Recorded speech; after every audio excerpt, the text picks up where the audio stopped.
السلام عليكم هاي الأهل الأحباب الأصدقاء، كل شيء بخير الحمد لله. نتمنى تكونوا في أحسن حال. نبداو بالصلاة والسلام على أشرف المرسلين. اليوم غنجيب هذيك السيدة اللي قالت لي بغيت شحال ديال كحة قتلات هضرات بزاف. اليوم غنقول لك راه عندي الفيديوهات ديجا قدام ديال الكحة وديال جميع الأمراض. كبر الله الشفاء للجميع يا الله يا الله. نبداو بالصلاة والسلام على أشرف المرسلين.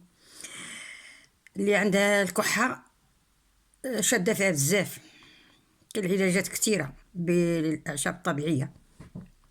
شوفي غتجيبي 4 البيضات بلديين، ودوكي الصانوج الحبة السوداء دكيها وديرها فواحد القرعة، والصباح تنوضي على الريق تحولي ديك البيضة من الفوق، ديري هكمها الصباع هكدا الصانوج، تكبويه فيها وتشربيها واقفة.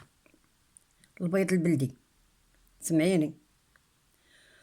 وتجيبي الحمص مقلي، الحمص مقلي تهرمشيه في المهراز ولا دوزيه في المونينيكس ولي باقي غلي شويه، وتكسكسيه بالمح ديال البيض البلدي، تكسكسيه وتعشويه بيه تاكليه كل صباح تاكليه، ما يخليش الكحه الجاوجه.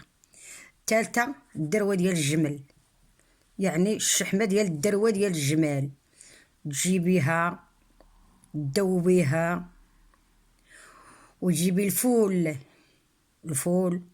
يكون عندك كتير، طيبيه تولي بصاره، وتهزي عاشق كبيره، دير واحد الجبانيه ديال الفول طيب بصاره، وتهزي عاشق كبيره ديال الشحمه ديال الدروه ديال الجمل، وتخلطيها مع داك البصاره وتاكلها، ما تخليش الكحه. انا وريتك هاد الوصفات سمعتيني، من غير الوصفات الاخرين اللي ولاو ديال الشريحه وزيت العود والثومه وهذا. انا وريتك هادي ديال البيض البلدي والصانوج درتها لولدي 3 ايام كلها 3 البيضات دارهم الحمد لله. والله يشافي كل واحد، وخليتكم على خير وبخير، وديروا ابوني ولي كومونتير وطلعوا القناه شويه. كي قال داك جزاء منكم، ماشي شي حاجه. ولا اله الا الله، خليتكم في راحه الله.